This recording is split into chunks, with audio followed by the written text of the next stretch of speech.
It was a dark and stormy night when I first arrived at Ravenswood Manor. I had been invited by the owner, Mr. Edward Blackstone, to spend a weekend in his sprawling estate.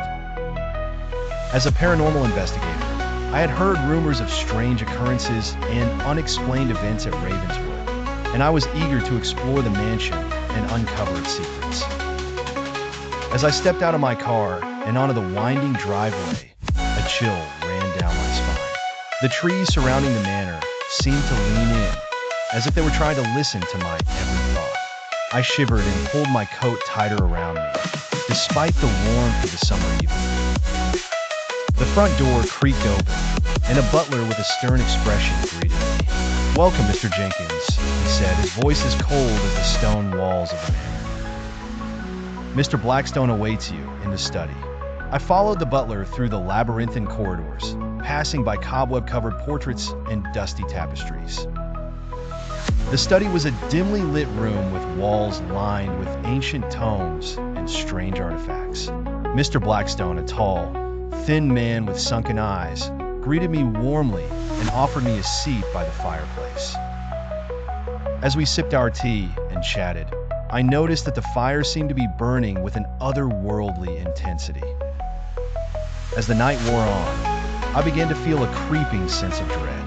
The wind howled outside, and the trees creaked and groaned as if they were alive. I tried to focus on the conversation, but my mind kept wandering back to the strange noises and unexplained events that had been reported at Ravenswood. Suddenly, a loud crash echoed through the hallway, making us all jump. Mr. Blackstone excused himself to investigate, leaving me alone with the butler. As we sat in silence, I noticed that the butler seemed to be staring at something behind me. I turned to see what it was, and that's when I saw her. A woman in a long, flowing gown, her face deathly pale, her eyes black as coal. She was standing just behind me, her presence seeming to fill the entire room.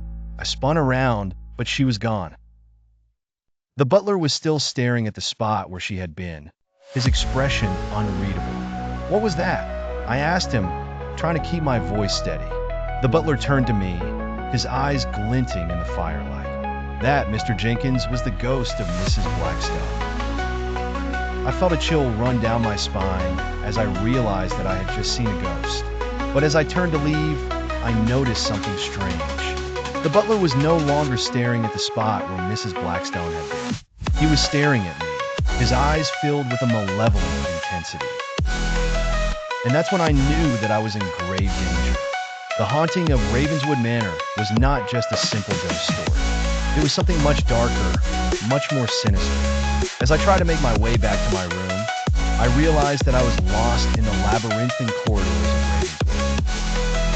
The doors all seemed to lead to more corridors, more rooms, more secrets. And then, I stumbled upon a door that I had not seen before.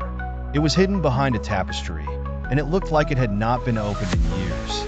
I pushed the door open, and a musty smell wafted out. The room was small, with walls lined with ancient artifacts and strange symbols etched into the walls. And then I saw it, a book bound in black leather, adorned with strange symbols and markings. It was the diary of Mrs. Blackstone, and as I opened it, I realized that it held the secrets of Ravenswood Manor.